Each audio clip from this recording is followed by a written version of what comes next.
Hi and welcome. I'm Midnight Truth, and it's so nice to have you here tonight, wherever you are right now, whether you're in bed, lying on the couch, or just looking for a quiet moment. I want you to know this time is for you. Take a deep breath in, and as you breathe out, feel the weight of the day start to fade. Let your mind settle, let your body relax, and let yourself simply be. There's no rush, no pressure, just this calm, quiet moment. If you'd like, you can close your eyes and imagine yourself in a peaceful place. Maybe it's a cozy room with soft, warm lighting. Or maybe it's under a starry sky, with a gentle breeze brushing against you. Wherever you feel safe and calm, let yourself drift there. I know many of you use these stories to fall asleep. So before we begin, make sure to like this video and subscribe to the channel. Also, where are you from and what time is it there? Tonight's story is gentle and soothing, perfect to carry you into a deep, restful sleep. So settle in, get comfortable, and let's begin. I should have never moved into that house. That's what I tell myself now, long after I fled. But back then, it seemed like the perfect opportunity. An old Victorian home with character, tucked away in a quiet town where no one knew me. A fresh start, a place to leave the past behind. The divorce had drained me, financially and emotionally. I needed something cheap, something secluded, something that felt like mine. The house on Willow Street fit the bill perfectly. It was big, bigger than I needed, but the price was suspiciously low. The landlord, an old man with deep wrinkles and tired eyes, barely looked at me as he handed me the keys. "You're sure about this one?" he asked, voice low. "Why wouldn't I be?" I chuckled, trying to lighten the mood. "It's a steal?" He hesitated, his bony fingers tightening around the keys before he finally let go. "Just make sure you don't listen too hard at night." It was an odd thing to say, but I brushed it off. Probably just some small-town superstition. The house was exactly what I expected, aged but sturdy, with creaky wooden floors and high ceilings. Dust floated lazily through the air, disturbed by my footsteps. The place smelled old, like wood, and something faintly metallic, but I chalked it up to years of neglect. The first few days were uneventful. I spent my time unpacking, arranging furniture, trying to make the place feel like home. The town was small, the kind where everyone knew each other. And when I walked into the local grocery store, I felt their eyes on me. "You're the one who moved into the house," a woman in her 50s said as she bagged my groceries. "Yeah," I answered. She glanced at the cashier, then back at me. "You sleeping all right?" It was such an odd question that I hesitated before answering. "I guess so." "Why?" She just shook her head. "No reason. Just people don't stay in that house long." I pressed her for more, but she just muttered something about rumors and refused to say anything else. I left the store with a strange feeling in my gut, but again, I dismissed it. Small towns love their ghost stories.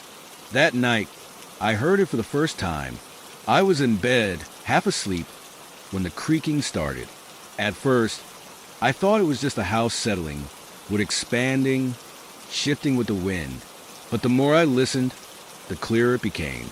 Footsteps, slow, deliberate footsteps, moving down the upstairs hallway. I shot up in bed, heart hammering. My mind scrambled for an explanation. Maybe I left a window open. Maybe an animal got in. I forced myself to breathe, grabbing the flashlight from my nightstand before stepping into the hall. The house was silent. The air felt colder than it had before. I walked the length of the hallway, checking every door, every window. Everything was locked. No signs of forced entry. Maybe I imagined it. I told myself that over and over as I climbed back into bed. I was just adjusting to a new place, my mind playing tricks on me. But as I drifted off to sleep, I swore I felt something, an unnatural stillness in the air, as if the house itself was listening. And then, a whisper right by my ear. The whisper jolted me awake. I sat up so fast that my vision blurred, my breath coming in sharp gasps. The room was dark, but my skin prickled like someone was standing right next to me. I fumbled for the lamp on my nightstand, my hands shaking.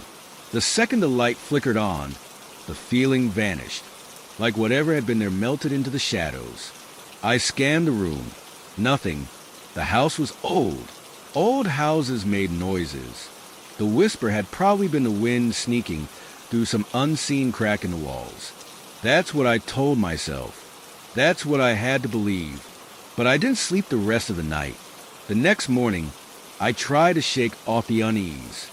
I made coffee, unpacked a few more boxes, and even stepped outside for some fresh air. My neighbor, an older man with a stiff gait and a cigarette dangling from his lips, was standing by the fence, watching me. "You the new tenant?" he asked, his voice rough from years of smoking. "Yeah, just moved in a couple of days ago." He exhaled a slow stream of smoke, nodding to himself. "Huh, you heard it yet?" I froze mid-sip of my coffee. "Heard what?" His eyes flicked toward the house, then back at me. Footsteps, whispers, doors unlocking themselves in the middle of the night. I let out a forced chuckle. "You trying to scare me off?" He didn't laugh, didn't even smile. "Doesn't matter if you believe it or not. Won't change what happens in that house." A cold sensation crept up my spine. "What do you mean?" He took one last drag from his cigarette, then flicked it onto the pavement. "No one stays there long. Last guy ran out barefoot in the middle of the night. Said something was watching him through the walls." I tried to ignore the chill in my veins. "What happened to him?" The old man just shrugged. "Dunno. Never came back. Landlord found all his stuff still inside." I wanted to push for more details, but he turned and walked away before I could say another word. That night, I triple-checked all the doors and windows, making sure everything was locked. I kept the hallway light on, hoping it would ease the growing unease in my chest. But as I lay in bed, staring at the ceiling, I felt it again, the weight of something unseen. And then the footsteps returned, soft at first, like someone was testing the floorboards outside my room. Then louder, closer. I held my breath. My hands gripped the sheets so tightly my knuckles turned white. And then the doorknob rattled. I bolted upright, my pulse pounding in my ears. I could see the knob twisting, slow, deliberate movements, as if something was trying to turn it from the other side. I wanted to move, wanted to grab something, anything, to defend myself. But I was frozen. The knob stopped. Silence. The air was so still I could hear my own heartbeat. Then, just as I began to think it was over, a whisper right outside my door. Low, ragged, something that barely sounded human. "Let me in." I didn't sleep that night either. I didn't move. I didn't breathe. I just sat there, frozen in my bed, my heart slamming against my ribs as the whisper faded into silence. My eyes locked on the door, half expecting it to burst open at any second. But nothing happened. Minutes passed. Maybe hours. I couldn't tell. Then finally, the knob slowly twisted back into place, like whoever or whatever had been there had changed its mind. I stayed awake until dawn, gripping the covers like they could somehow protect me. As the first light of morning streamed through the curtains, I forced myself to get out of bed, my legs weak beneath me. This was ridiculous. It had to be my imagination. Stress, sleep deprivation, the power of suggestion after what my neighbor had said. That was the only logical explanation. But deep down, I knew better. I avoided the bedroom for the rest of the morning. I took a long shower, letting the hot water scald my skin, hoping it would wash away the tension knotted in my shoulders. But as I stepped out of the bathroom, a strange smell hit me. It was faint but distinct, like something had been burned. Not wood, not food, something else, something foul. I followed the scent through the hallway, heart pounding, until I reached the stairs leading to the attic. The smell was stronger here. I stared at the attic door, my skin crawling. I hadn't been up there yet, hadn't even thought about it. But now, standing at the base of the stairs, I had the distinct feeling that something was waiting on the other side. I swallowed hard, forcing a laugh. It's an old house. Old houses smell weird. But even as I turned away, my stomach twisted with unease. I spent most of the day trying to distract myself, running errands, walking around town, anything to stay away from the house. But I could feel the weight of it, even from a distance. When I passed by the grocery store again, I saw the woman who had bagged my groceries the other day. She was outside, smoking, her eyes flicking toward me as I walked by. "You look like hell," she said. I forced a smile. "Rough night." She studied me for a moment, then exhaled smoke through her nose. "You heard it, didn't you?" I hesitated. Heard what?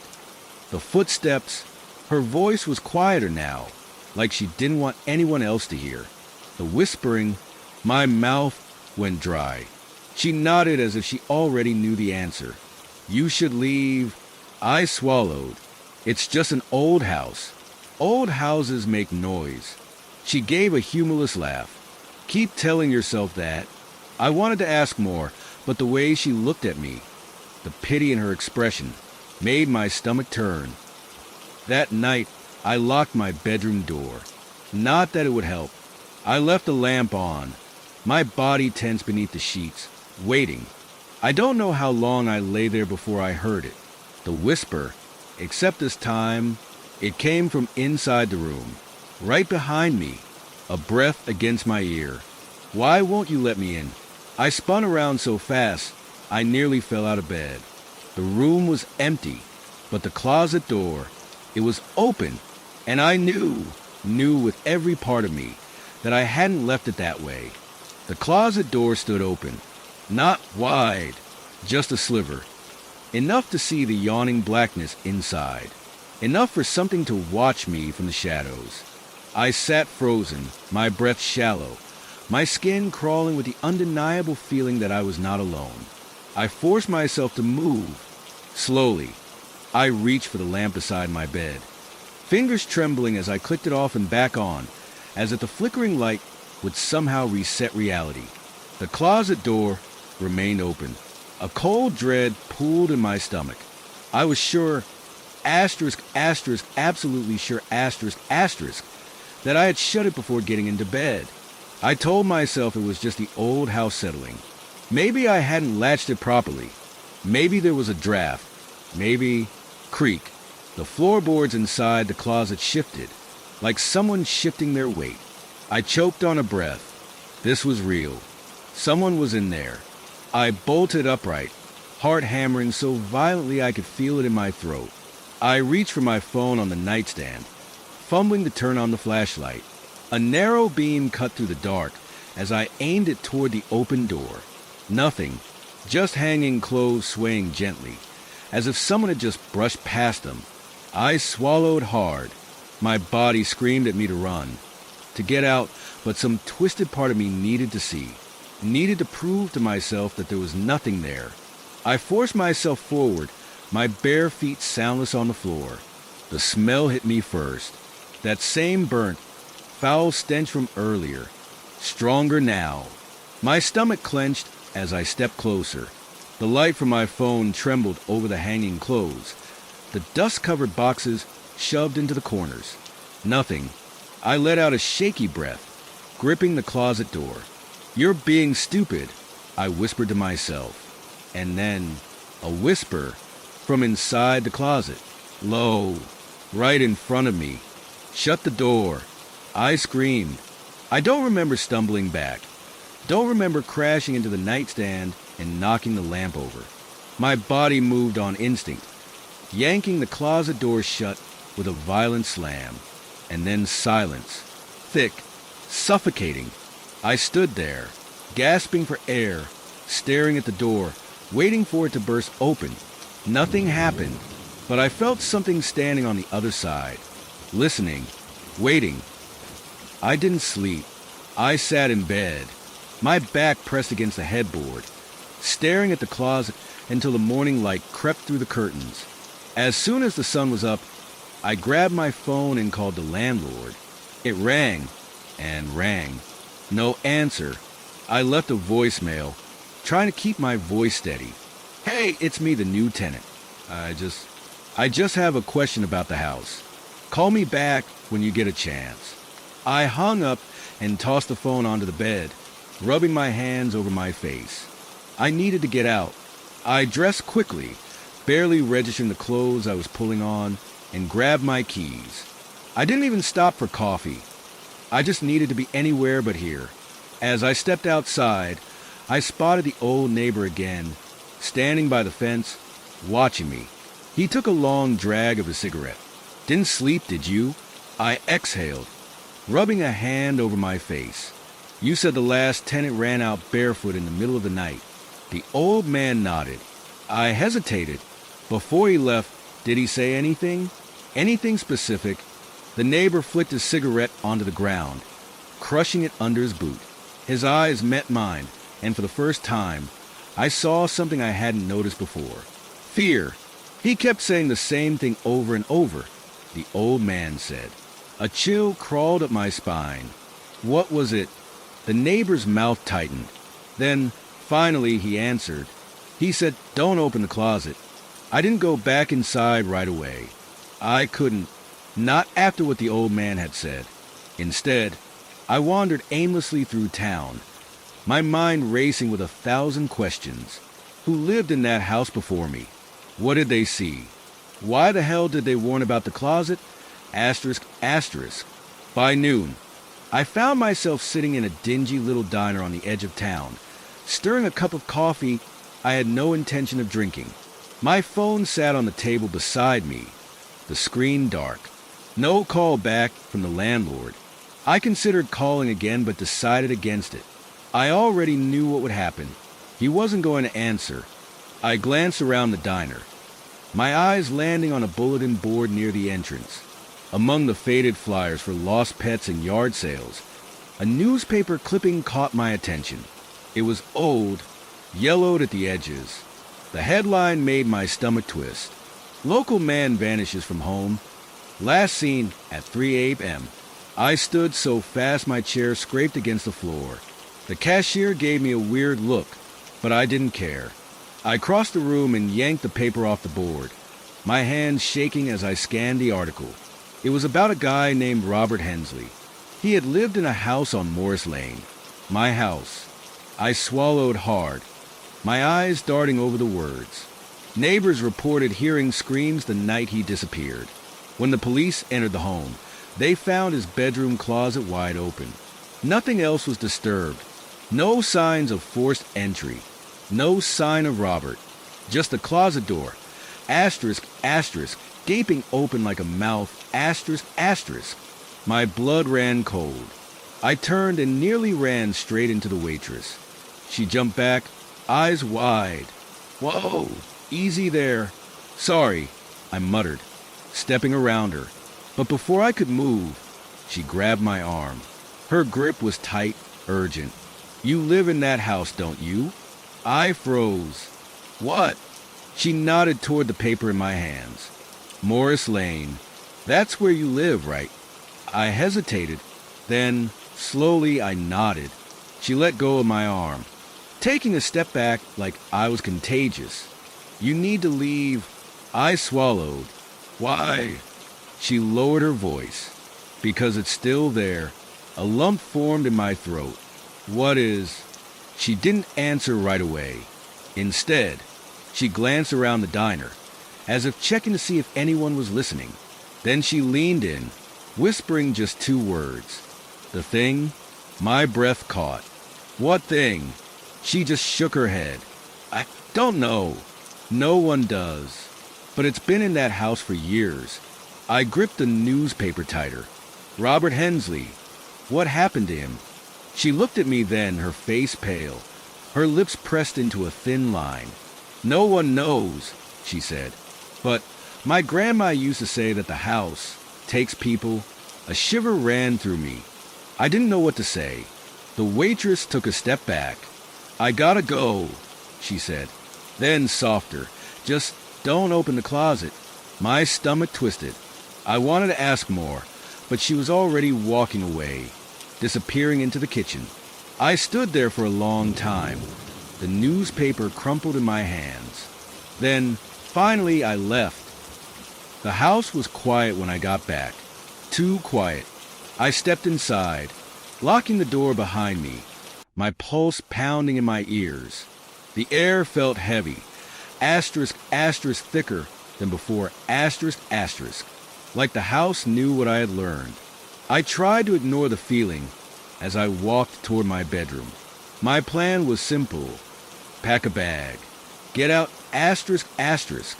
I didn't care if I had to sleep in my car. I didn't care if I lost my deposit. I just needed to go. But as soon as I reached my room, I stopped. The closet door was open, wide open. I couldn't breathe. I knew I had shut it. I knew it. The room was ice cold now, a sharp contrast to the summer heat outside. My breath came out in a visible puff. And then a sound, soft, faint, a whisper, coming from the closet. I turned, inch by inch, my body stiff with terror. The darkness inside the closet felt deeper than before. Darker. Something moved inside. A shape. A hand. Reaching. For me. I didn't scream. I couldn't. I just ran. I ran. I didn't think, didn't hesitate. Just bolted down the hall, nearly slipping as my bare feet skidded against the wooden floor. My breath came in ragged gasps, my heart hammering so violently it felt like it was trying to break free from my chest. Behind me, the air shifted. Not a gust of wind, not a draft. Something moved. Something came out of the closet. I didn't turn around to look. I couldn't. I reached the front door, hands shaking as I fumbled with the lock. My fingers felt numb, my body screaming at me to hurry, hurry, hurry. A sound crept up behind me. A whisper, low, garbled, too close. I yanked the door open and stumbled into the sunlight. The second my feet hit the porch, the air changed. The suffocating heaviness vanished. The creeping chill disappeared. The smell, asterisk, asterisk, that burnt, rancid stink, asterisk, asterisk, was gone. I spun around, gasping for breath. The doorway behind me stood open, revealing the darkened hall beyond. My bedroom was just down that hall. The closet was just down that hall. But there was nothing there. No figure, no shadow, just an empty house, silent and waiting. I took a step back, then another. My knees felt weak, my entire body trembling. The old man next door was on his porch again. He had a cigarette between his fingers, but it was forgotten, smoldering as he stared at me. You saw it, didn't you? I swallowed hard. My mouth was dry. I nodded. The old man sighed and crushed the cigarette beneath his boot. Yeah, he muttered. They always do. I turned to him, my voice hoarse. What the hell is in that house? He didn't answer right away. Instead, he pulled out another cigarette, lighting it with a slow, practiced motion. Then he exhaled a long stream of smoke and said, "The better question is, what did the first owner let in?" I didn't want to go back inside. Every instinct in my body told me to leave that house behind, never set foot in it again. But my keys were still inside. My wallet, my car, and worse, despite everything, despite what I had just seen, part of me needed to know. I had to understand what was happening in that house, what the first owner had done. So instead of driving straight to a motel, I went to the library.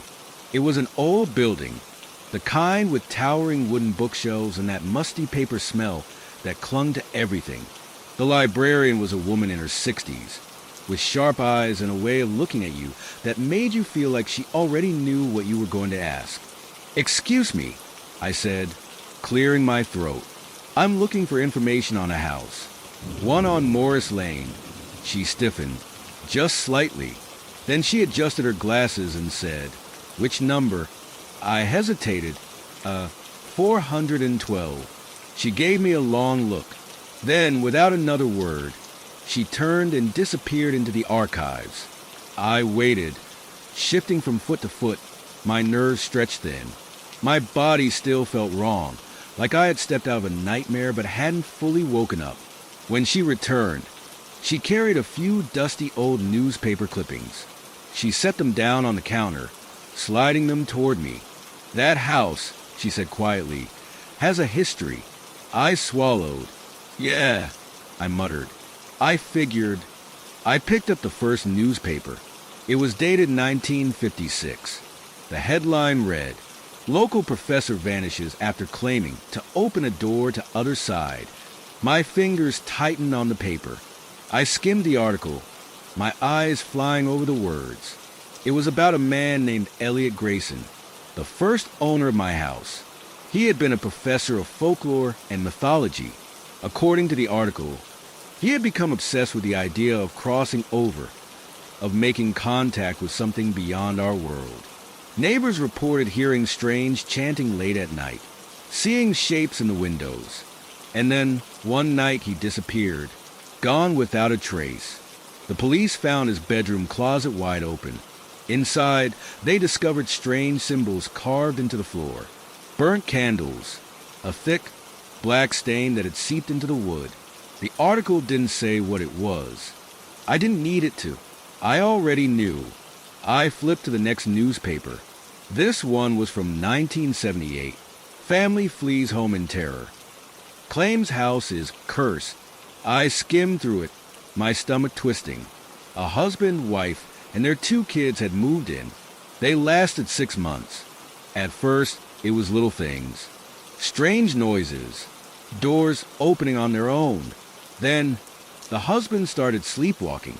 Every night, without fail, he would wake up standing in front of the closet. Sometimes, the door would be open. Sometimes, he'd be inside it, whispering. The wife woke up one night to find him staring at her. Completely unresponsive when she tried to shake him awake. He only said one thing. "It's watching." They moved out the next morning. I set the paper down, my hands clammy. My chest felt tight, my skin crawling with something I couldn't shake. I already knew what the last article would say. It was from just a year ago. Tenant disappears, last seen in home. Robert Hensley. My stomach churned as I read it.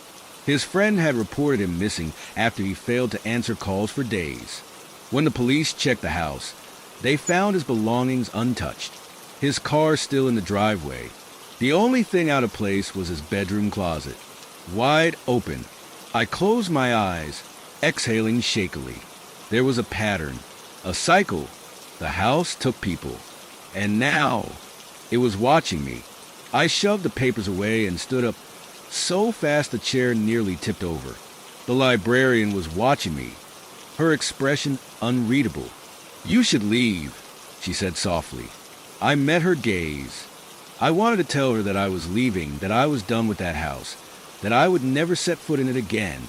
But the words stuck in my throat, because I knew deep down that I wasn't done. Not yet. I needed to go back. I needed to end this. I sat in my car outside the house for what felt like hours. The sun had set and the sky had deepened into an inky black. The house stood before me, still and silent, its windows dark, waiting. I didn't want to go inside. Every nerve in my body screamed at me to start the car, to drive away, to never look back. But I couldn't. Not after what I had read. Not after what I had seen. The house wasn't just haunted. It wasn't just some place with a bad history. It was a trap, a slow, patient predator that lured people in, then took them. I gritted my teeth. If I left now, I'd always wonder, always feel the weight of that thing, watching from the darkness. So I opened the car door, and I went inside. The air was different the moment I stepped over the threshold. It was heavier, charged, like the house had been waiting for me to come back. I left the front door wide open, just in case. The wooden floors groaned beneath my feet as I moved down the hall, past the darkened living room, past the kitchen.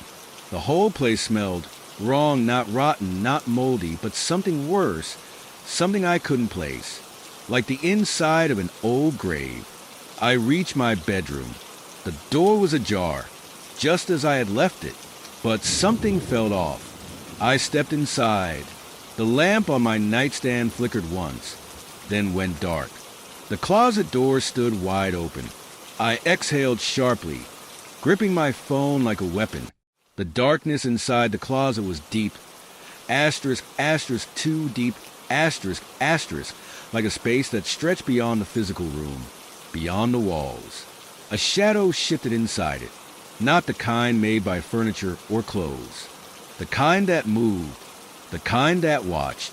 I swallowed, forcing myself to step closer. The moment my foot crossed the threshold, the air dropped, freezing cold, sharp enough to bite into my skin. My breath came out in a pale mist, and then a voice, low, raspy, right beside my ear. Asterisk, you came back. Asterisk, I recoiled, stumbling back so fast I nearly fell. My pulse slammed against my ribs. My breath hitched in my throat, but I didn't run. I forced myself to hold my ground. What do you want? I whispered. Silence. Then, asterisk, asterisk, the closet door creaked open further. Asterisk, asterisk, revealing something behind the hanging clothes. A gap in the back wall. I hadn't seen it before. It wasn't there before. My body screamed at me to turn away, to leave, to never find out what was inside that gap. But I couldn't, because this was it. This was what the house wanted me to see. And deep down, I already knew. Asterisk, asterisk, this was where they went. Asterisk, asterisk. The missing tenants. The professor. Robert Hensley. They were inside. I stepped forward, my hand shaking as I reached out. The moment my fingers brushed the edge of the gap, the house shuddered. The lights flickered wildly. The floor groaned beneath me. The air filled with a deep, thrumming noise, like the sound of something awakening. And then, something reached out. Something cold. Something with fingers. I screamed. The darkness rushed forward, swallowing me whole. I couldn't breathe. The darkness wasn't just around me. It was inside me, pressing into my chest, forcing its way down my throat. It was thick, suffocating, like being buried alive in black, empty space. I tried to scream, but no sound came out. My lungs felt crushed under an unseen weight. My mind was unraveling, breaking apart like thin glass. Then, suddenly, the pressure released. I gasped, stumbling forward, my knees hitting something hard. My hands scraped against a rough wooden surface. The air was stale, thick with dust. I wasn't in my bedroom anymore. I blinked, trying to adjust to the darkness. My phone had slipped from my grasp, its screen casting a faint, flickering glow. I was in a room, a small, enclosed space beyond the closet. It shouldn't have been there. The walls were old, the wood warped and cracked. The air smelled like damp earth and something faintly metallic. Asterisk, asterisk like blood, asterisk, asterisk. My heart pounded as I picked up my phone, sweeping the light around. There were markings on the walls, symbols, circles, strange, jagged letters carved deep into the wood, as if someone had scratched them in with shaking hands. And then I saw the bed, a cot, small and rusted, pushed against the farthest wall. The blanket on top was ragged, covered in dark stains, and something was lying on it. I stepped closer, my breath catching in my throat. It wasn't a person. It was a doll, handmade, stitched together with black thread. It had buttons for eyes, uneven and mismatched. Its mouth was sewn shut, and its body, my stomach lurched. Its body was made from human hair. The room creaked. A soft whisper brushed against my ear. Asterisk, she took them. Asterisk, I spun around, shining my light frantically, but there was no one there, just the empty, suffocating dark. My pulse slammed against my ribs. I needed to get out. Now, I turned toward the opening in the wall, but it was gone. The gap in the closet, sealed shut. I wasn't in my bedroom anymore. I was somewhere else, somewhere beneath the house. I pressed my hands against the wooden wall, pushing, shoving, scratching at it. It wouldn't budge. The air grew colder. Then the doll moved. At first, it was subtle, a small twitch of its hand, the faintest shift of its button eyes. And then it sat up. I stumbled back, my chest tightening. A sharp, ragged breath escaped its stitched mouth. Asterisk, you shouldn't be here. Asterisk. I choked on my own scream, pressing my back against the wall. My legs refused to move. My body felt paralyzed, trapped in that moment of sheer, unbearable horror. The doll tilted its head. Its button eyes gleamed in the dim light. Asterisk, she's coming. Asterisk. The words barely left its lips before a sound filled the room.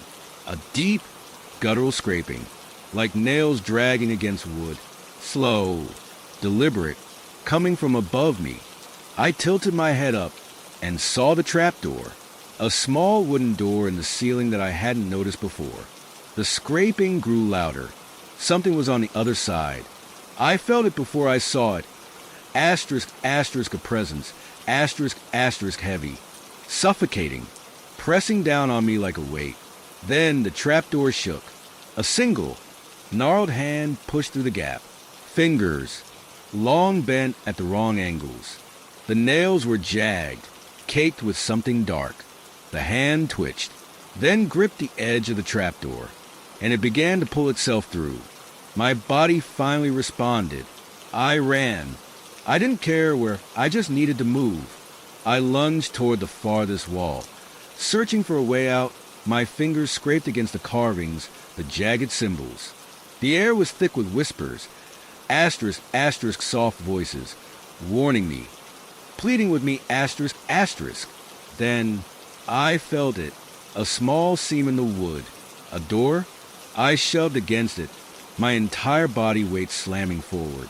The thing above me let out a sharp, inhuman shriek. The trapdoor cracked open further. I could see it now. A face. Twisted. Sunken. Wrong. Its empty sockets locked onto me. I screamed and threw myself at the hidden door. The wood gave way. I fell forward and landed in my bedroom. I gasped, my hands clutching the floor. My heart slammed inside my chest. The closet was shut. The gap in the wall was gone. The air was still, silent. Had it even happened? I turned my head slowly and froze. Something lay on the floor beside me, a small, handmade doll. Its button eyes stared up at me. Its mouth, asterisk, asterisk, no longer sewn shut, was open, asterisk, asterisk. And I swear to God, it was smiling. I didn't sleep that night. How could I? The doll lay motionless on the floor beside me, but I couldn't shake the feeling that it was watching me. Its button eyes glinted in the dim light. Its mouth, asterisk, asterisk, now open, asterisk, asterisk, frozen in a grin that hadn't been there before. I wanted to throw it away, burn it, tear it apart, but I couldn't bring myself to touch it. Instead, I sat on my bed, knees pulled to my chest, staring at the closet. It was closed, as if nothing had happened, as if I hadn't just been inside that hidden room, as if I hadn't seen asterisk, asterisk, her asterisk, asterisk, or whatever she was. A part of me wanted to believe it had been a nightmare, a hallucination brought on by exhaustion, stress, paranoia. But the doll was real, and that meant everything else was too. Morning came, but the fear didn't leave. I showered with the door open, constantly checking over my shoulder. Every shadow, every creak of the house felt wrong. By the time I stepped out into the hallway, I had made up my mind. I had to find out what happened in this house. I had to know what I was dealing with, and I knew exactly where to start. Mrs. Carmine. She answered on the second knock, squinting up at me through the crack in the door. Back so soon? Her voice was dry, But there was something else in her expression now. Something guarded. I forced a smile, even though my hands were shaking. "Can I ask you something?" Her eyes narrowed. "It's about the house, isn't it?" I swallowed hard. "Yeah." She sighed and pushed the door open wider. "Come in, then." I stepped inside. Immediately hit by the smell of old fabric and lavender, the house was dim, cluttered with antique furniture and porcelain figurines lining every surface. Mrs. Carmine settled into an armchair, motioning for me to sit. I hesitated, but my legs felt weak, so I sank onto the couch across from her. She studied me for a long moment before speaking. "You saw something, didn't you?" The question sent a shiver down my spine. I nodded. Her lips pressed into a thin line. "I told you, that house isn't right." "Who was she?" My voice was barely above a whisper. "The woman, the one who lived there before me?" Mrs. Carmine sighed, rubbing her temples. "Not just one woman. There were many. But I suppose you mean her." She leaned forward, her voice dropping. "Margaret Holloway." The name sat heavy in the air between us. She was the last real owner before the place started cycling through tenants. Lived there alone for years. People thought she was just some lonely old woman. But those who knew her, really knew her, said she was different. Different how? I asked, my throat dry. Mrs. Carmine hesitated. Then, she was into things, dark things. Rituals, sacrifices, occult nonsense. People whispered that she could speak to the dead, that she could call things from the other side. I shivered, remembering the symbols I had seen carved into the walls. "But that's just stories," I said, trying to convince myself more than her. "Right?" Mrs. Carmine's gaze sharpened. "Is it?" Silence stretched between us. I clenched my fist. What happened to her? Mrs. Carmine exhaled through her nose. She vanished, just like that. One day, she was there. The next, she was gone, no body, no trace. Just an empty house and... She hesitated. "And what?" Her jaw tightened. "A doll?" My blood turned to ice. "A doll?" I whispered. She nodded, sitting in the middle of the living room, like someone had left it there on purpose. My stomach lurched. I thought of the doll in my room, the one I had found in the secret space behind the closet, the one with human hair. A wave of nausea crashed over me. "You should leave," Mrs. Carmine said suddenly, her voice firmer now. "Pack your things and go, before it's too late." Her words sent a fresh jolt of fear through me. Too late for what? I opened my mouth to respond, but before I could, something banged against the wall. Loud, violent, like a fist slamming against wood. We both froze. The sound had come from inside my house. Mrs. Carmine's eyes widened. "You need to go. Now." I didn't argue. I ran. By the time I reached my front porch, my hands were shaking so badly I could barely unlock the door. I stepped inside, and the air was different. Heavy. Wrong. The moment I shut the door behind me, bang, I jumped.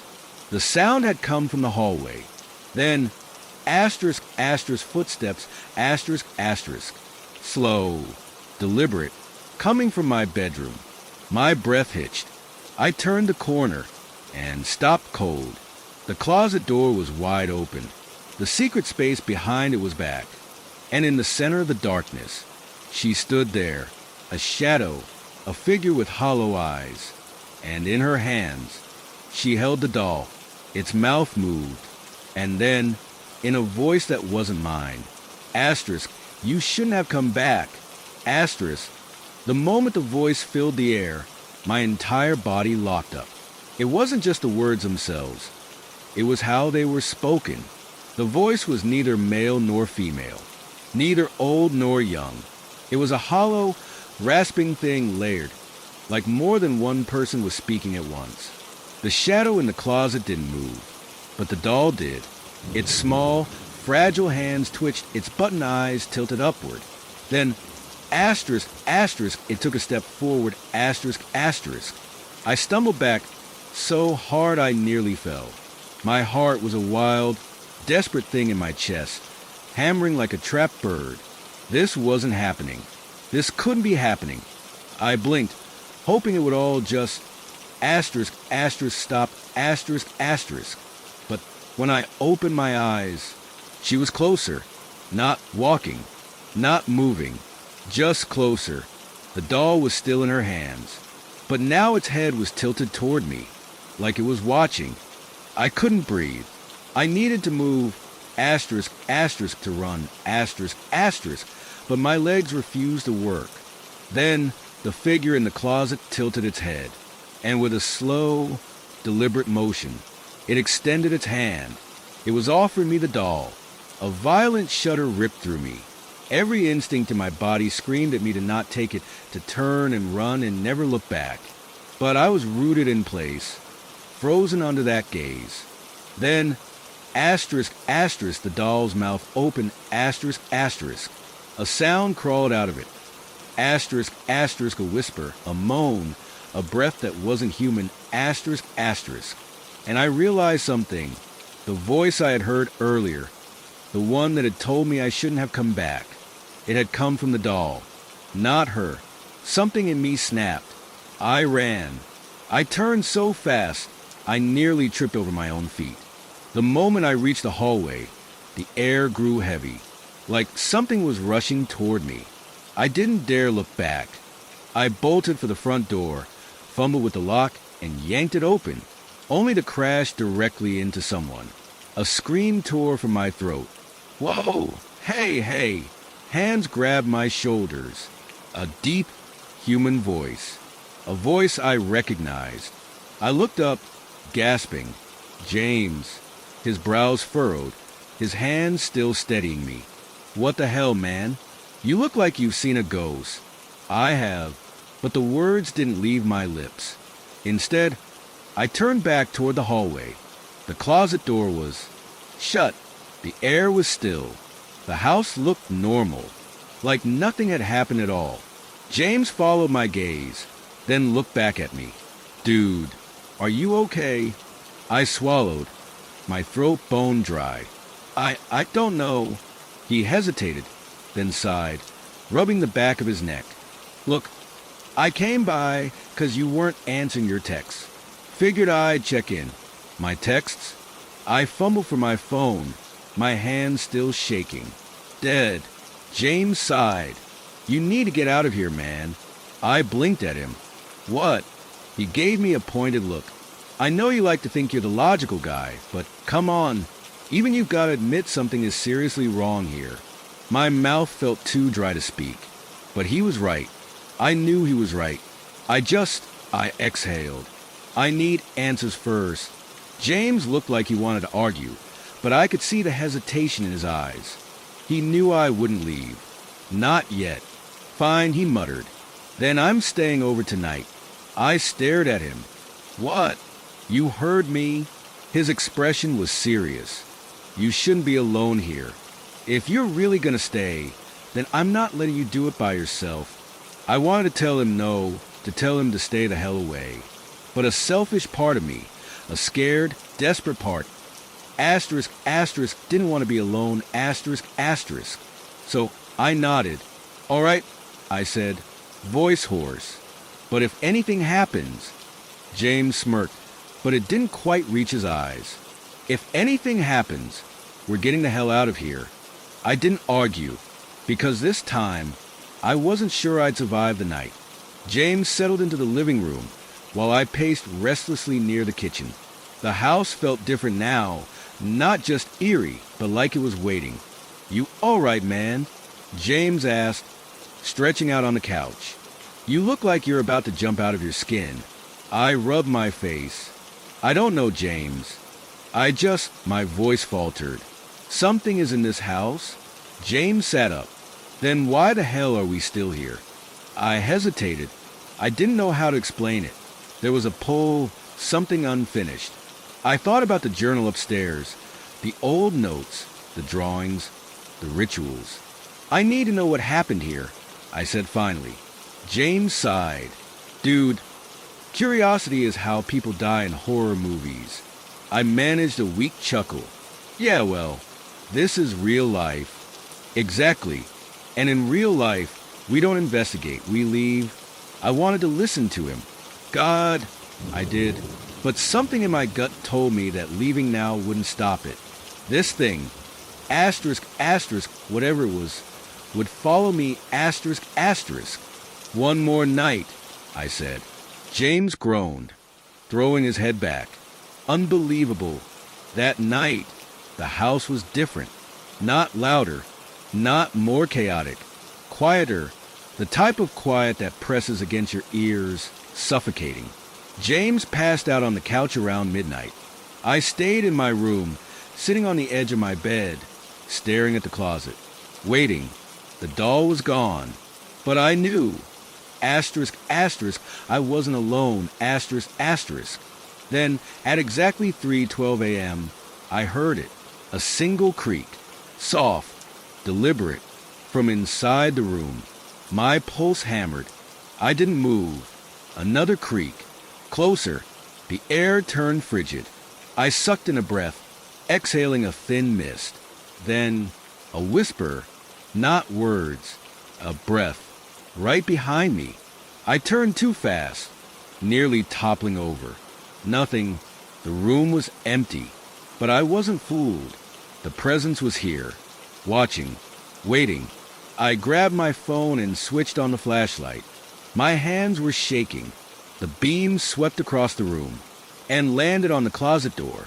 It was open, not wide, just a sliver, but enough.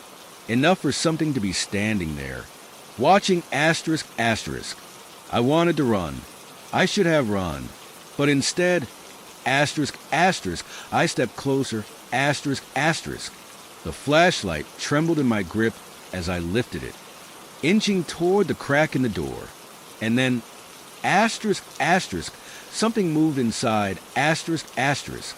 Not a shadow, not a trick of the light. Something stepped forward. The breath left my lungs. The door swung open, and the world collapsed. The door flew open before I could react. A wall of darkness swallowed the closet. Asterisk, asterisk, not empty space. Not shadows, but something deeper, asterisk, asterisk, something alive. And then, asterisk, asterisk, something stepped out, asterisk, asterisk. I couldn't breathe. It wasn't just a figure. It wasn't just a shape. It was wrong. Tall, impossibly thin, with joints that moved like they were dislocated at skin. If it even had skin, was dark, shifting, shifting, shifting, like smoke barely holding form. It had no eyes, but I knew it was looking at me.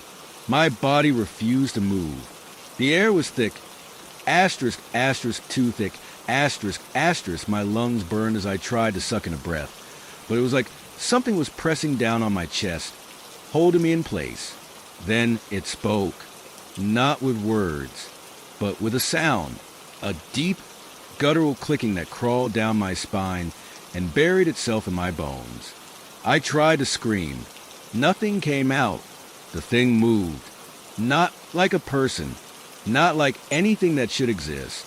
It twitched forward in a series of jerks, like a puppet with broken strings. And then, asterisk, asterisk, it reached for me, asterisk, asterisk. My legs finally obeyed.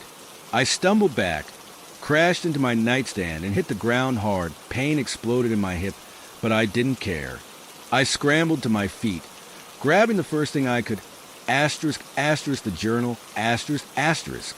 The journal. I didn't know why. I didn't know what I was doing, but some desperate instinct screamed that this thing was tied to it. I flipped it open with shaking hands. The pages fluttered, filled with scrawled warnings, sketches of symbols, ramblings about opening doors, closing doors, things that live between them. And then one sentence stood out, etched deep into the paper as if carved there. Underscore, it wants to be given. It wants to be held. It wants to be taken.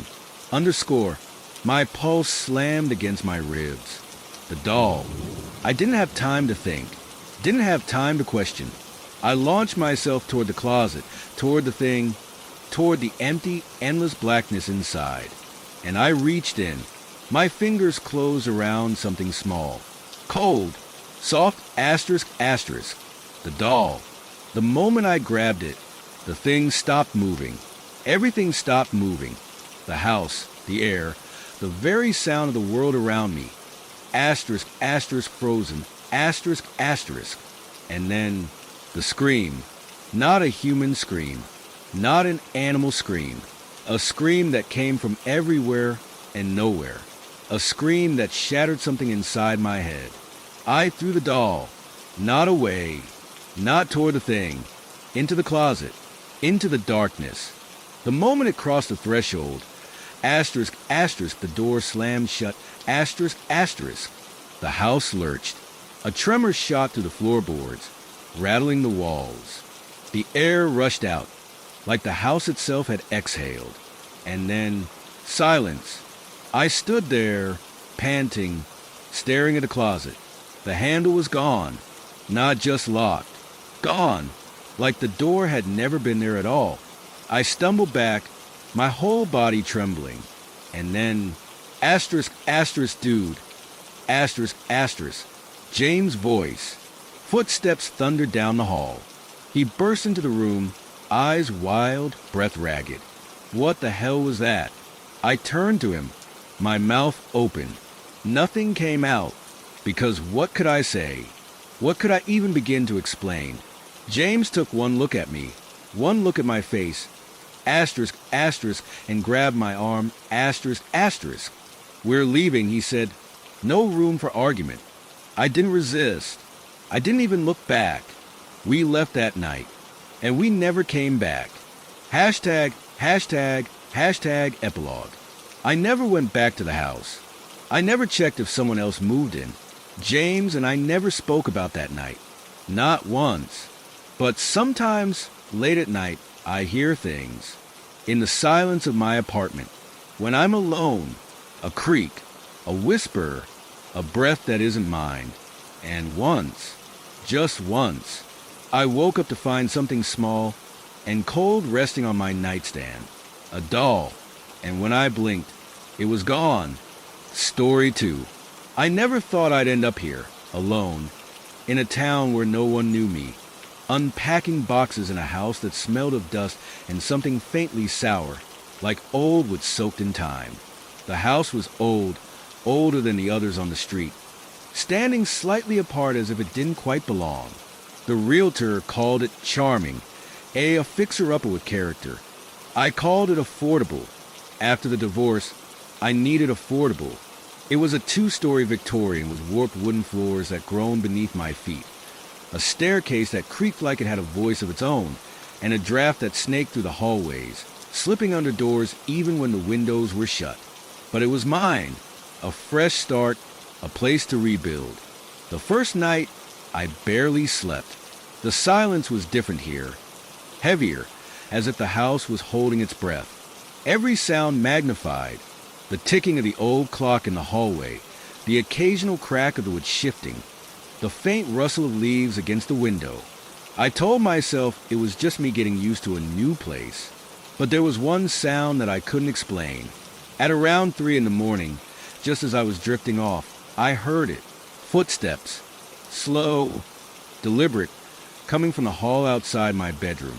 I bolted upright, my pulse hammering in my throat, holding my breath. I strained to listen. Silence. I told myself it was a house settling. An old house like this was bound to make noises. By the second day, I had met my neighbor, Mrs. Wallace, a woman in her 70s with a sharp gaze that made me feel like she saw more than she let on. She was polite but reserved, eyeing my house like it was something to be wary of. "Surprised you bought the place," she said, leaning on her cane as I watered the half-dead plants by the porch. "Yeah? Why's that?" She hesitated, then gave a small shrug. "Last guy ran out in the middle of the night. Left everything behind. Never came back." A chill prickled down my spine. "Why?" "Didn't say. Just showed up at my door, babbling about voices and shadows." He looked broken. She gave me a pointed look. You should be careful in there. Some places don't like to be lived in. I laughed it off, but that night, as I lay in bed staring at the ceiling, her words crawled under my skin. Then the footsteps started again. The footsteps came again that night. Slow, measured, moving just outside my bedroom door. I lay still, heart pounding, my ears straining to separate the sound from the natural groans of the old house. The rational part of me clung to explanations. Maybe it was the wood contracting in the cold night air, or maybe I had a rodent problem. But deep down, something in me knew better. I reached for my phone, my fingers cold against the screen. 3:12 a.m. Taking a deep breath, I forced myself to move, to get up and check. My bare feet met the hardwood floor with a soft creak, the sound oddly loud in the stillness. I hesitated at the door, hand hovering over the knob, then turned it. The hallway was empty. Moonlight filtered through the dusty window at the far end, casting a faint glow on the floorboards. My pulse slowed. Nothing was there. I was just psyching myself out. First nights in a new house were always strange. I shut the door, climbed back into bed, and pulled the blankets up to my chin. I told myself I was fine, that the house was just old, that Mrs. Wallace's eerie warning had planted ideas in my head. I was being ridiculous. And then, just as I closed my eyes, something shifted in the room. The air, it felt heavier, like someone was standing at the foot of my bed. I snapped my eyes open. My breath caught in my throat. The darkness felt thicker, denser, as if it was pressing in.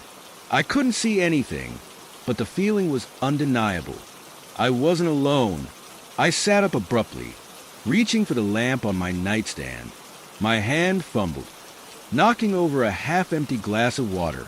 The lamp flicked on, spilling light across the room. Empty, but the feeling lingered, like something had just moved, just slipped away before I could see it. I barely slept after that.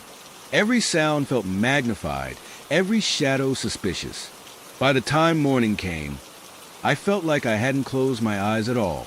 I busied myself with unpacking, trying to shake the unease that clung to me like a damp chill. I kept the TV on for background noise, the sound of voices making the house feel less empty. Mid-afternoon, I stepped out onto the porch for some fresh air. Across the street, Mrs. Wallace sat in a rocking chair on her porch, watching me with that same sharp gaze. "Did you sleep all right?" she asked after a long moment. I hesitated. "Yeah," I lied. She made a noise in the back of her throat, something between a scoff and a knowing chuckle. I considered telling her about the footsteps, about the strange feeling in my room, but I stopped myself. What was I supposed to say? That I was scared of my own house? That I felt like something was watching me? Instead, I changed the subject. "You mentioned the last guy who lived here. Do you know his name?" She pursed her lips. "Danny something. Didn't stay long. Less than 3 months. What about before him?" Another short stay. She gave me a pointed look. "Not many folks last long in that house." "Why?" "People talk. Say the house has a way of unsettling folks." I frowned. "Unsettling how?" She didn't answer right away. Her bony fingers tapped against the wooden armrest of her chair. Finally, she said, "Some houses have history, and history has a way of leaving things behind." A cold breeze whispered through the street, making the leaves rustle. I rubbed my arms, suddenly feeling cold despite the sun overhead. That night, I locked my bedroom door. Not that it helped. At exactly 3:12 a.m., I woke up to the sound of someone breathing. Not mine, right next to my bed. The breathing was close, too close. A slow, measured inhale, then an exhale, soft but deliberate, like someone was standing right beside me in the dark. My body locked up. I couldn't move, couldn't breathe, couldn't even swallow the lump in my throat. The air felt thick, pressing down on me like a weight. My mind raced for an explanation, but nothing made sense.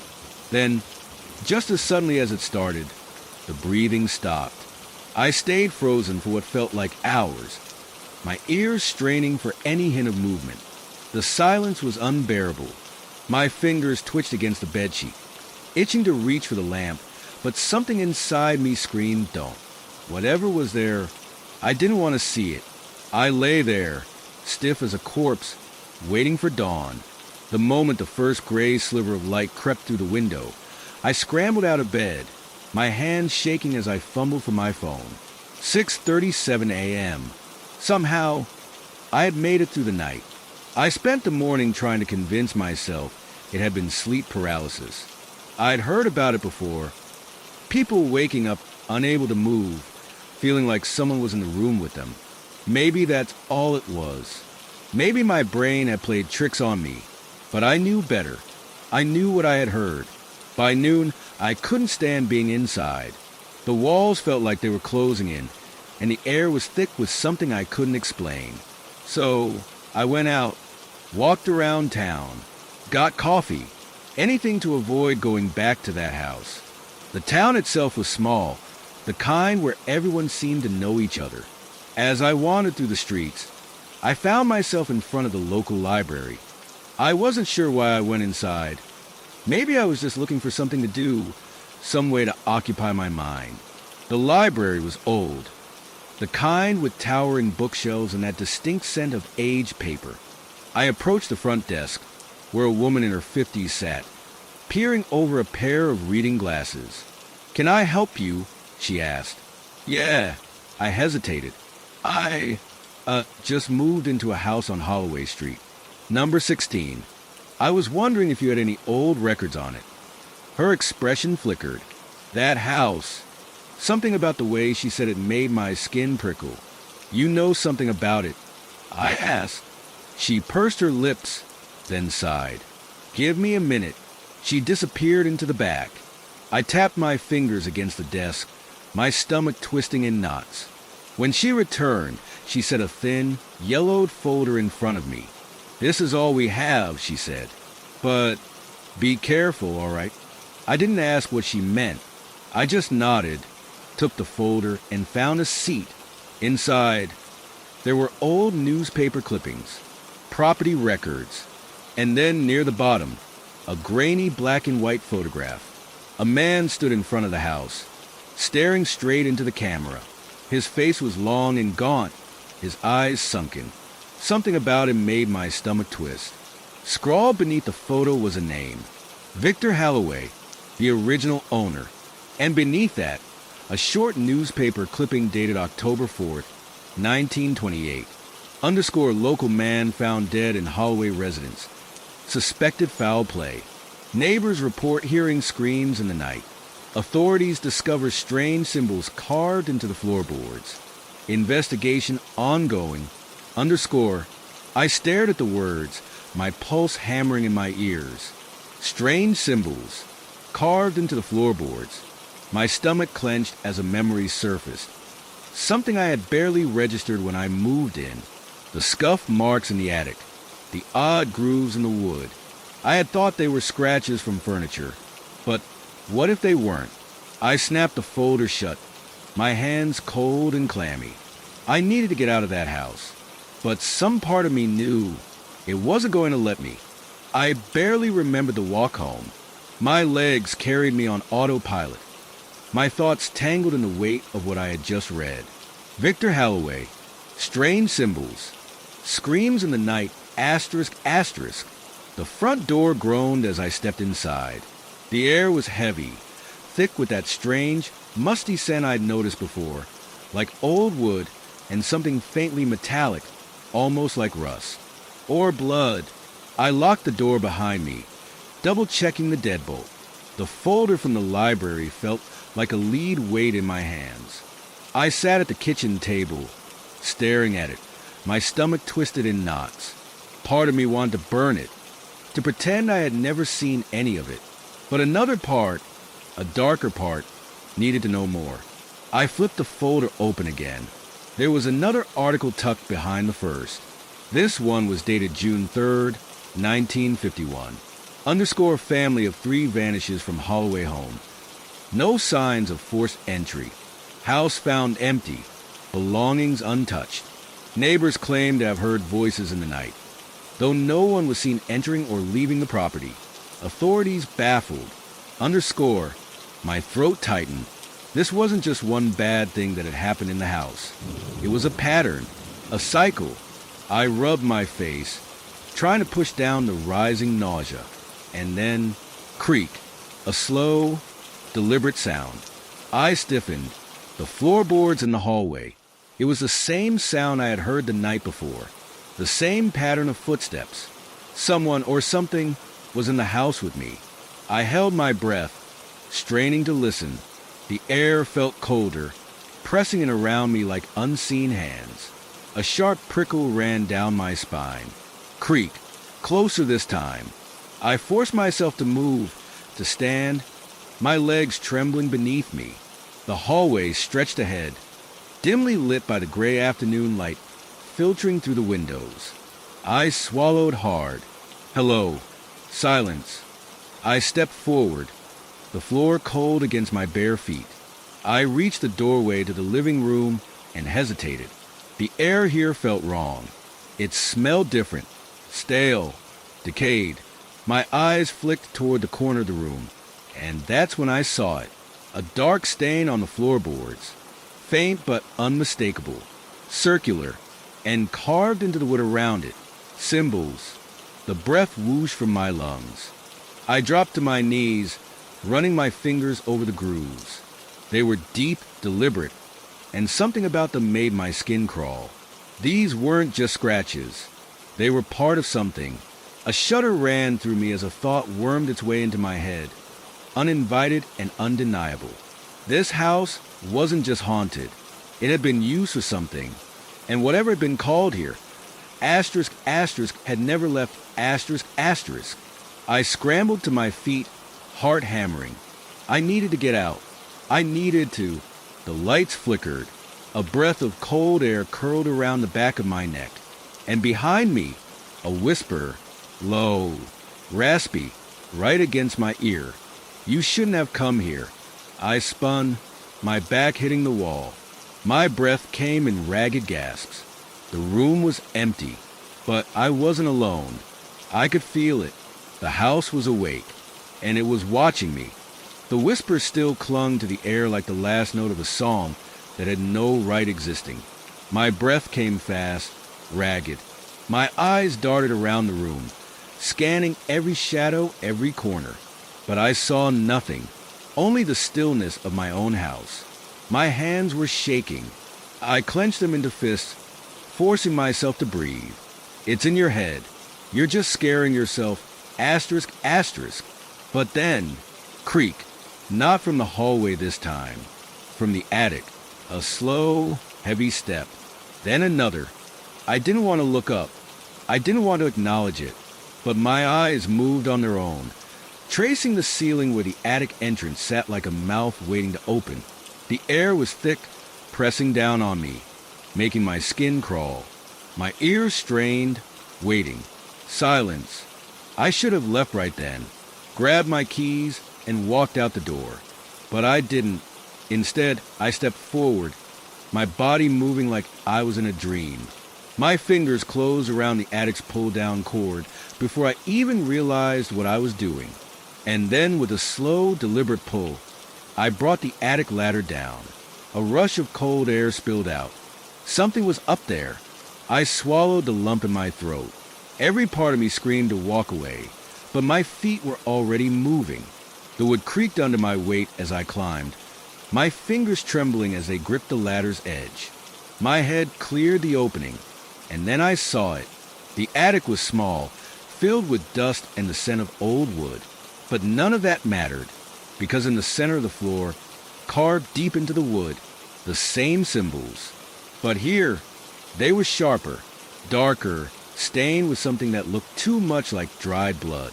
And at the very center of the markings, a chair, old, wooden, positioned like someone had been sitting there, right in the middle of whatever this was. I couldn't move. My eyes locked onto the chair, and my stomach twisted. There was something wrong about it. It wasn't just a chair. It was Victor Halloway's chair. I knew it the moment I saw it. I couldn't explain how, but I knew. And that's when I heard it. A sound so small, so subtle, I almost missed it. The quiet scrape of wood against wood. The chair. It moved. Just an inch. Just enough. And then the air shifted. A breath, deep and slow, right beside my ear. I wasn't alone in the attic. A force hit me, slamming into my chest. I stumbled backward, my foot missing the ladder rung, and I fell. My body hit the floor hard. The wind knocked from my lungs. My vision blurred, pain shooting up my back. And then the attic door slammed shut. I gasped, my heart hammering as I scrambled to my feet. I stumbled backward, staring at the ceiling, my entire body shaking. The house was silent again, but I knew, deep in my bones, it was awake, and it wasn't going to let me go. I don't know how long I stood there, staring at the attic door. My breathing was shallow, my heart pounding so hard I could hear it in my ears. I had to get out. I turned and bolted for the front door. My fingers fumbled with the lock, my pulse hammering as I yanked it open. Cold air rushed against my face as I stumbled outside, the sky an eerie shade of gray. I didn't stop running until I reached the sidewalk. I bent over, hands on my knees, sucking in deep breaths. The house loomed behind me, its windows dark, watching. I could still feel it, that presence, heavy, waiting. I pulled my phone from my pocket with shaking hands and dialed the first number that came to mind, Mrs. Ruiz. She answered on the second ring. Hello. I swallowed, my throat dry. Mrs. Ruiz, it's me from next door. My voice came out hoarse, uneven. I need to ask you something about the house. A pause. Then, you need to leave, Mijo. My stomach dropped. What? The house, she said, her voice quiet. You need to leave. Before it's too late. A cold shiver crawled up my spine. You know something, don't you? She sighed, and I could hear the hesitation in her breath. Come to my house. Now. I didn't argue. Her home smelled like cinnamon and old wood, a comforting contrast to the icy dread still clinging to my skin. She ushered me inside, locking the door behind me. Sit, she said, nodding toward the kitchen table. I obeyed, my hands still trembling, as I wrapped them around the cup of tea she placed in front of me. She sat across from me, eyes dark with something that looked a lot like fear. I hoped it would leave you alone, she murmured. I swallowed hard. What are you talking about? She hesitated, then reached for a box on a nearby shelf. It was old, the wood worn smooth with age. She opened it, pulling out a photograph. It was faded, the edges curling, but I could still make out the details. The house, my house, and standing in front of it, Victor Halloway. His eyes were dark, intense, but it was the symbol on the ground in front of him that sent a bolt of ice through my veins. The same markings I had seen in my attic. He was obsessed, Mrs. Ruiz whispered, with the old ways, with things no man should tamper with. He thought he could open doors, bring something across. She met my eyes, and I think he did. A lump formed in my throat. What happened to him? Her fingers tightened around the photograph. He disappeared, she said. One night, his screams woke the whole street. People saw him running from the house. Asterisk, asterisk, but he never made it past the yard, asterisk, asterisk. I frowned. What do you mean? She exhaled slowly. He stopped, right there on the porch.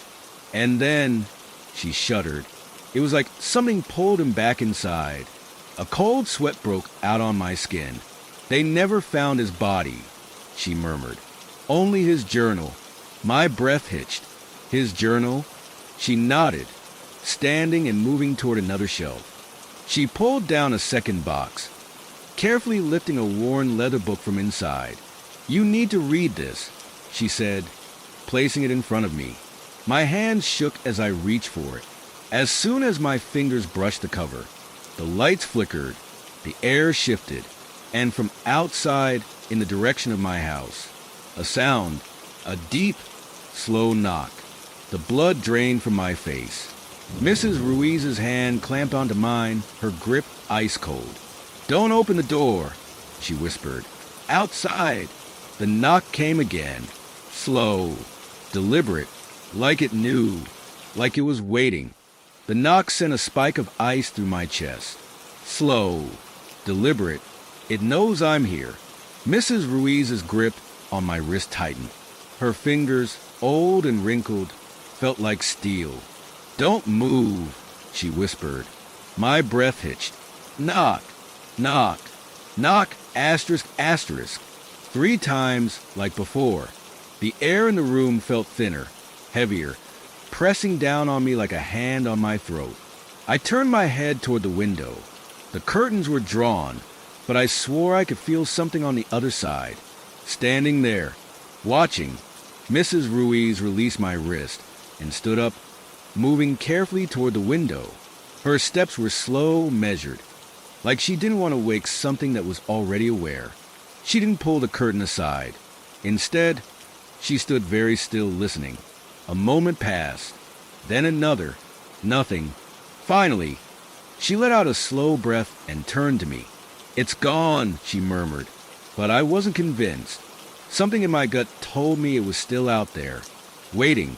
I forced myself to breathe, rubbing my arms to shake off the cold creeping into my bones. My eyes fell to the journal still sitting on the table. The leather was worn, the pages yellowed with age. Victor Halloway's final words. I reached for it, hesitated. Then, with a deep breath, I opened the book. October 3rd, 1956. I've done it.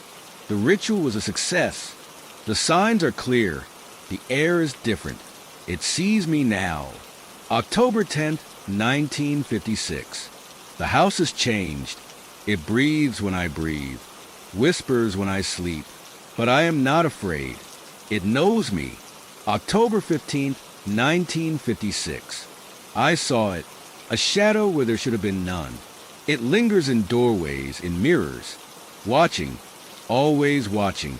October 22nd, 1956. I should have listened. The old text warned me. Once it sees you, it never lets go. October 30th, 1956. I hear the footsteps at night. Heavy, slow. It walks the halls. It knows I am afraid now. I can't let it see my fear. November 1st, 1956. I tried to leave. The door wouldn't open. The windows wouldn't break. I am trapped. November 3rd, 1956. I heard it breathe behind me. November 5th, 1956. It whispered my name. November 6th, 1956. It is inside me. My hands trembled as I flipped through the last pages. The handwriting grew erratic, the ink darker, more frantic. The final entry was written in jagged strokes, as if he had been shaking when he wrote it. November 7th, 1956. I finally saw its face. God help me. It was the last thing he ever wrote. I slammed the journal shut, my breathing uneven. The room felt colder. Mrs. Ruiz was watching me, her face grim. "You understand now," she said quietly. I shook my head. "No, I don't." "What happened to him?" Her eyes darkened. "The same thing that will happen to you if you don't leave that house." A shudder crawled down my spine. "But if it's haunted, why has no one stopped it? Why hasn't the house been torn down?" She hesitated. "Because it doesn't let go, not completely." I frowned. "What do you mean?" She took a deep breath. After Victor vanished, people tried to move in. Every tenant heard the same things. The footsteps, the whispers. But it's more than that. She leaned in, her voice barely above a whisper. "It chooses someone. One person every few decades. And when it does, she paused. They never make it out. A lump formed in my throat. And you think, she nodded. It's chosen you. The words hit me like a punch to the chest. My mouth went dry. Knock, knock, knock, asterisk, asterisk. The sound made my blood run cold. It hadn't left. Mrs. Ruiz inhaled sharply, her knuckles turning white as she gripped the table. Then the doorknob rattled. I shot to my feet, my heart slamming against my ribs. The room darkened, the air thickening with something heavy, suffocating. And then, through the wood of the door, a voice, low, ragged, wrong. Let me in. I staggered backward, my chest tight. The lights flickered once, and then they went out. The room was plunged into darkness, and the voice whispered again, closer, right outside the door. You can't run from me.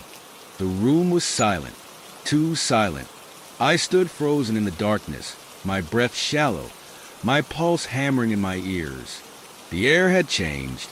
It felt thick, charged, like the moment before a thunderstorm. And then, a slow, deliberate creak, the sound of something shifting just beyond the door. Mrs. Ruiz reached for my wrist again, her grip iron tight. Don't move, she whispered. Her voice was barely there, a thread of sound in the suffocating silence. I didn't dare breathe. Then, a deep inhale. Not mine, not hers. Something else. It was breathing through the door. I squeezed my eyes shut, every muscle in my body rigid. The scent of damp earth filled the room, a smell that didn't belong. Mrs. Ruiz's grip tightened. Whatever you do, she whispered, don't answer it. I nodded, even though my throat was too dry to speak. Silence stretched. Then, in the darkness, a whisper, low, hollow, twisting around my name like a snake. I see you. I clenched my fists, nails biting into my palms. The voice was wrong. It didn't just speak. It curled around me. It was inside the room. I gasped. My breath hitched, and in that split second, the door burst open, the 4-cent papers flying from the table. The air rushed past me, cold as death. But there was nothing there, just an empty doorway, leading into the dark hallway beyond. I took a shaky step back, my pulse a frantic drumbeat against my ribs. Mrs. Ruiz exhaled slowly, her body rigid. She turned toward me, her face carved from stone. You need to leave, she said. I swallowed hard. I don't understand. What does it want? She didn't answer at first. She just stared past me, into the empty hallway, as if she could still see it standing there. Then, finally, she spoke. It wants you. I left her house in a daze, my body moving on autopilot. The streetlights flickered above me, their glow weak against the growing darkness. The night felt colder. I wrapped my arms around myself, trying to shake the lingering chill. My feet carried me forward, back toward my house, though every instinct in me screamed not to go back. Mrs. Ruiz's words echoed in my head. It chooses someone, one person, and when it does, they never make it out. My stomach twisted. Was that what was happening to me? Had it chosen me? I reached my front door and hesitated. The house loomed over me, dark and silent, waiting. I forced myself to take a breath. It's just an old house, that's what I told myself. That's what I wanted to believe. I pushed the door open and stepped inside. The air was wrong, too still. I shut the door behind me, locking it out of habit. The sound of the bolt sliding into place felt pointless, like locking the door wouldn't keep it out. Or worse, wouldn't keep it in. I took slow steps toward the living room. The floorboards groaned under my weight, the sound unnerving in the silence. Something felt different. The air was thicker, heavier, the shadows longer. I turned on a lamp, the dim glow barely reaching the corners of the room. The journal sat on the coffee table, right where I left it. I moved toward it, my fingers hesitating before touching the cover. I didn't want to open it again, didn't want to see his final words, but I had to know. I had to understand what happened to him. I flipped through the pages, scanning the frantic, desperate handwriting. Then I saw it, the final entry, one I hadn't noticed before. The ink was different, faded, almost smudged, like someone had written it in a hurry. It wasn't dated. It wasn't like the other entries. Just 3 words, scrawled across the page in uneven strokes. IT knows me. I slammed the book shut.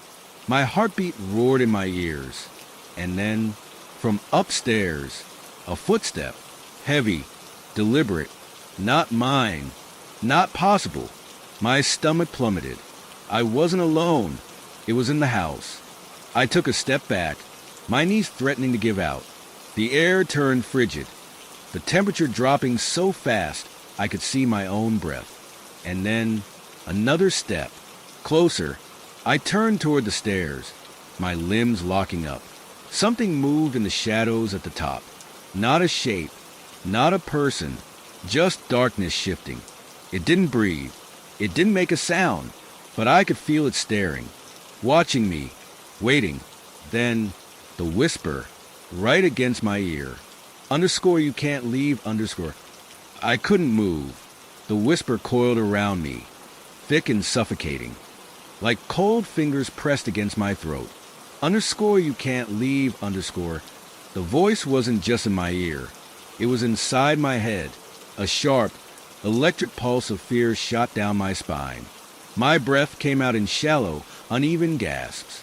The thing at the top of the stairs didn't move, but I knew it was watching, waiting. The air felt heavier, pressing against my chest, making it harder to breathe. The room seemed to stretch, the walls bending inward, warping under an invisible force. I needed to get out. I forced my legs to move, backing away toward the front door, keeping my eyes locked on the dark mass at the top of the stairs.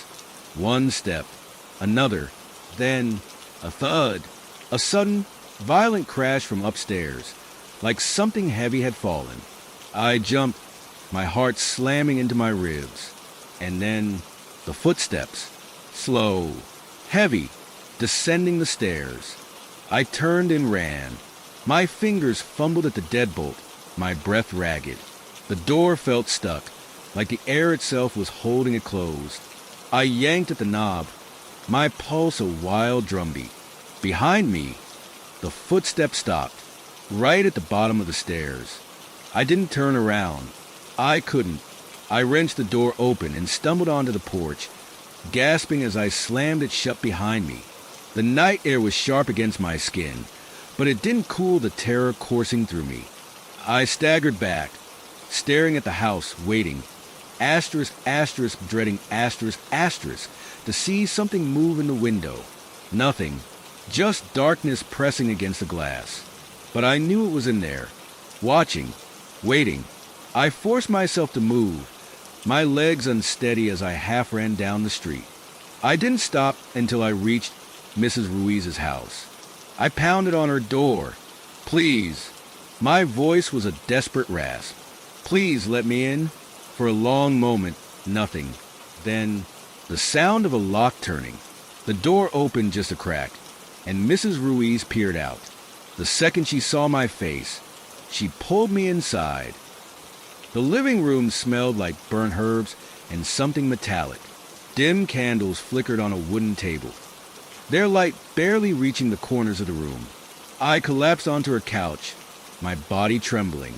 Mrs. Ruiz sat across from me, her expression grim. "You saw it," she said. I nodded. She exhaled, rubbing her temples. "Then it's already started." I swallowed hard. "What is it?" She hesitated, like she was trying to find the right words. Then, "It's not a ghost," she said. "Not exactly." A chill crept through me. She leaned forward, lowering her voice. "I told you about the man who lived there before, yes? The one who disappeared." I nodded. Mrs. Ruiz's eyes darkened. "He wasn't the first.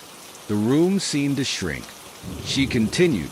Before him, there was another, and before him, someone else. Each one thought they were just renting a house, just passing through. She shook her head. But the house doesn't let them go.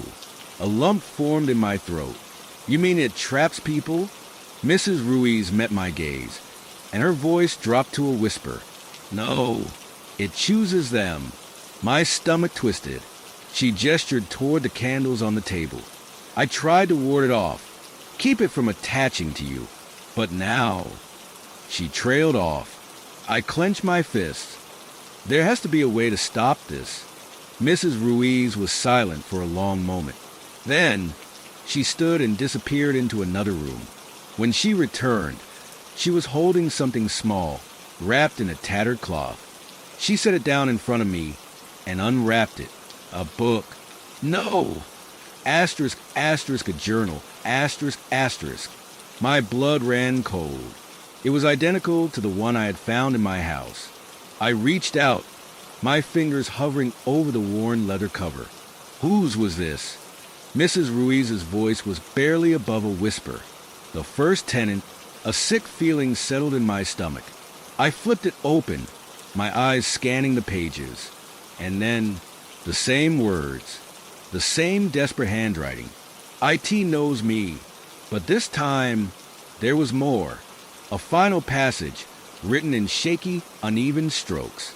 Underscore, I thought I could leave. I thought it would let me go, underscore. Underscore, I was wrong, underscore. Underscore, it's in me now, underscore. Underscore, God help me, underscore. A shiver ran through me. I flipped the page and felt my heart stop, because scrawled in dark, dried ink, asterisk, asterisk was my name, asterisk, asterisk. My pulse pounded in my ears. It wasn't possible. It wasn't possible. Mrs. Ruiz grabbed my hand, her grip firm. Listen to me, she said. You need to leave town. Tonight. Don't go back to that house. I stared at her, my body frozen in fear. But what if? She shook her head. It's too late. The air grew heavy. The candlelight flickered, and then a whisper right in my ear. Underscore, you can't leave, underscore. Mrs. Ruiz's house suddenly felt smaller, like the walls had inched closer while we spoke. The air was thick, weighted with something unseen but felt. A pressure against my chest, a whisper against my skin.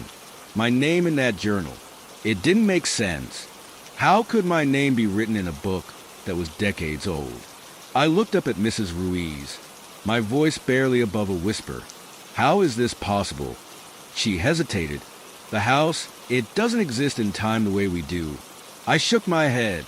That's not an answer. Mrs. Ruiz exhaled slowly.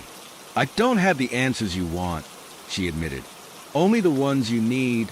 I swallowed hard. Then tell me. She reached into a drawer and pulled out a small metal tin. With careful hands, she shook out a handful of dried herbs and tossed them into the candle's flame. The room filled with a sharp, acrid scent. Then she spoke. A long time ago, before the house was even built, there was a man who lived on that land. His name was Elias Mercer. He was a scholar, but not of ordinary things. I stared at her. The occult. She nodded. He believed in things beyond the veil. He wanted to open doors. And he did. A chill crawled up my spine. But he didn't close them, she said. The candle flickered violently, casting shadows that stretched and twisted along the walls. I shifted uneasily. So what happened to him? Mrs. Ruiz's expression darkened. No one knows. Some say he vanished. Others say he was taken by whatever he invited in. The silence between us felt alive. I clenched my fists. And the house. Mrs. Ruiz leaned in. It was built right on top of where he performed his rituals. The foundation itself is soaked in his work. And the thing he called forth, she swallowed. It never left. I felt a slow, creeping dread coil around my ribs. Mrs. Ruiz tapped the journal. It attaches itself to people who live there. It learns them. follows them, becomes them. My breath hitched. What do you mean? Underscore becomes them underscore. Her gaze locked onto mine. I mean, if you stay there too long, it won't just haunt you. It will take you. A heavy silence filled the room. I felt like I was suffocating. I needed to get out. I needed to leave town. Tonight. I drove back to the house with one goal. Asterisk, asterisk to pack and get the hell out. Asterisk, asterisk. The front door groaned open, and the second I stepped inside, I knew. Asterisk, asterisk, it was waiting. Asterisk, asterisk. The air was wrong. Still. Too still. Like the house was holding its breath. I moved quickly, grabbing my bag from the couch, shoving clothes into it without bothering to fold them. My hands were shaking, my breath coming too fast. Then, a creak from upstairs. I froze. Another creak. A footstep. I grabbed my keys and bolted for the door, but it slammed shut. I yanked at the knob, locked. The lights flickered, and then a slow, dragging sound, like something pulling itself across the floor upstairs. I turned, my back pressed against the door, my heart a frantic drumbeat. The dragging stopped. Silence. Then thump, thump, thump. Footsteps. Heavy, deliberate, coming down the stairs. I couldn't move. My breath hitched. The light in the hallway buzzed, flickering wildly. And then in the dim, uneven glow, a figure at the top of the stairs. It looked just like me. My stomach lurched. It was me. Same clothes, same face, same terrified eyes staring back at me. Asterisk, asterisk. It tilted its head, studying me. Then it smiled, a slow, unnatural grin. My blood turned to ice. The thing took a step down, then another, closer, becoming me. I did the only thing I could. I ran. I turned and threw myself at the window, the glass shattering as I crashed through it. The impact sent pain lancing through my body, but I didn't stop. I scrambled to my feet, stumbling into the street. The house loomed behind me, dark and silent. I waited for it to come outside, for me to step out of that house. But nothing happened. The window stared back, black and empty. I turned and ran. I didn't stop driving until I saw the town limits in my rearview mirror. Only then did I let myself breathe. Only then did I start to believe I had escaped.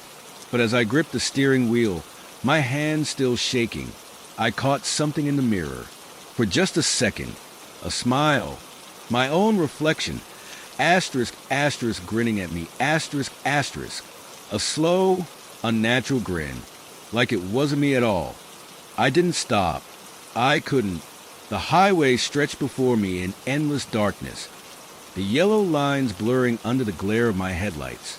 My hands were white-knuckled around the steering wheel, my breath coming in quick, shallow gasps. My reflection, asterisk, asterisk, it had smiled at me, asterisk, asterisk. Not just any smile. That smile, the one I had seen on the thing at the top of the stairs. A sickening thought crept into my mind. What if I never left? What if it was driving this car, and I was still trapped inside that house? I shook my head violently. No, I was here. I had escaped. The night air filled my lungs, the cool breeze from the cracked window grounding me. I wasn't in that house anymore, but the feeling hadn't left. That lingering sensation of being watched. I glanced at the rearview mirror. The back seat was empty, but I didn't trust my own eyes anymore. I turned the mirror away. I drove for hours. My plan was simple. Get as far away as possible. Never look back. By dawn, I had reached the outskirts of a small town. My body ached, exhaustion weighing heavy on me, but I couldn't stop. Not yet. I found a cheap motel off the highway. The neon sign flickered weakly, buzzing against the early morning silence. I pulled into the lot and sat there for a long moment, gripping the wheel, staring at my own reflection in the windshield. It stared back, expressionless. I forced myself to move. Inside, the motel clerk barely looked up as he slid a key across the counter. Room 7, his voice was monotone, lifeless. I nodded, took the key, and hurried to the room. I locked the door behind me, bolted it, shoved a chair under the handle. Then I collapsed onto the bed, burying my face in my hands. I was safe, right? But as I sat there, the room pressed in around me. The walls seemed too close, the silence too heavy. I needed sleep, but I was afraid to close my eyes, because what if I woke up back in that house? I don't remember falling asleep. I just remember the nightmare. I was standing in my bedroom, back in that house. The air was thick, suffocating. Shadows clung to the walls, watching me. Then footsteps, slow, heavy, coming from behind me. I turned, and there it was, me, standing in the doorway, grinning. Its eyes were empty, not dark, just empty, like they had never belonged to a person at all. It took a step forward, then another.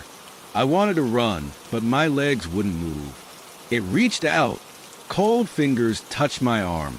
I woke up gasping, my skin damp with sweat, but the cold remained. And when I looked down, there was a handprint on my arm, a perfect pale outline. My stomach turned. It had touched me, even outside the house, even in my sleep. I scrambled out of bed, my breath shaking. My reflection stared at me from the motel mirror. I hesitated, then slowly I raised my hand. My reflection did the same. I forced a smile.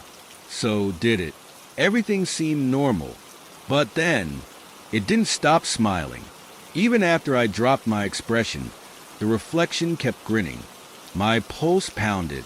Then, in the silence of the motel room, the mirror fogged up, as if something had breathed on the other side. And then, a word appeared in the condensation. Underscore almost, underscore. I stumbled back, heart hammering against my ribs. No, no, no, no. It wasn't possible. I wasn't in that house anymore. I had escaped, hadn't I? I grabbed my bag and bolted for the door, barely remembering to rip the key from the table. The clerk didn't even look at me as I threw the key down and rushed outside. Back in the car, I tried to steady my breathing. I wouldn't stop this time. I wouldn't sleep. I would keep driving until I left this behind for good. But as I started the engine, the radio crackled. Soft static filled the car. Then, my own voice. Underscore, where are you going? Underscore. I slammed the radio off, but the voice continued. Underscore, you can't leave, underscore. The static grew louder, warping, distorting. Then, through the hiss and crackle, laughter, my laughter, from the backseat. I didn't look. I just floored the gas pedal. And as I sped off down the empty highway, tires screeching against the pavement, a thought settled deep into my bones.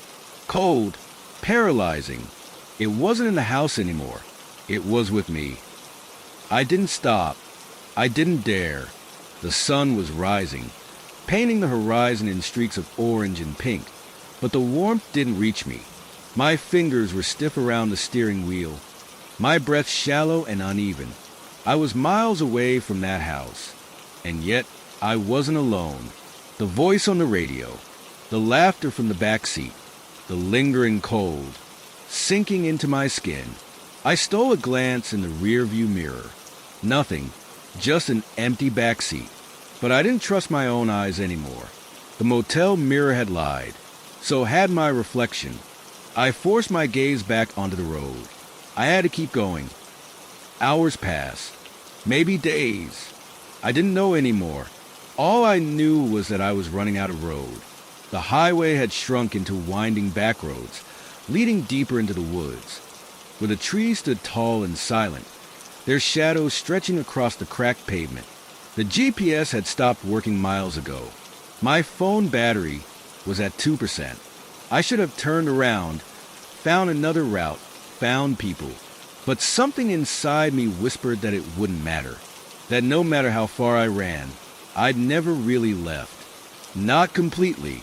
I was still his, still its, and it was waiting for me to realize it, for me to stop running, for me to come home. I gritted my teeth and pressed harder on the gas. No, I wasn't going back. I would never go back. The car sputtered, a harsh, rattling cough. My heart slammed into my ribs. No, not now. The gas meter was low. Asterisk, asterisk, too low, asterisk, asterisk. I hadn't stopped to refuel. I had been too afraid. A sign loomed ahead. Weathered, splintered, underscore welcome to Black Hollow, underscore my stomach clenched. No, no, that name. I had read it before, in the journal. The house's original owner, Nathaniel Greaves, had lived in a town called Black Hollow. This town. I jerked the wheel, making a sharp U-turn. The tires screamed. Gravel spat out from under the wheels. I would not go there. I would. The engine died. The car lurched forward, coasting on momentum before shuddering to a stop. Dead silence. A single breath of wind whispered through the trees. I tried the ignition. Nothing. I slammed my hands against the wheel, panicking. No, this wasn't happening. This couldn't be happening. I fumbled for my phone. 1% battery. And then it shut off. I sat in the car, frozen. For a long time, nothing happened. No voices. No laughter. No footsteps creeping up behind me. Just silence. Maybe this was just bad luck. Maybe I had really escaped. And this was just my paranoia twisting everything into something worse. I took a deep breath and reached for the door handle. I would find help. A gas station. A person. Anything. I pushed the door open, stepped onto the cracked pavement. The road stretched ahead, leading into the woods. I turned, and my stomach dropped. The house was there, standing tall, dark, waiting. I had never left. I had never left. I never left. The front door creaked open, and inside, the darkness breathed, welcoming me home. They found my car on the outskirts of Black Hollow. Empty. The door was open. The engine was dead. But there were footprints leading from the car back to the house. No one has seen me since.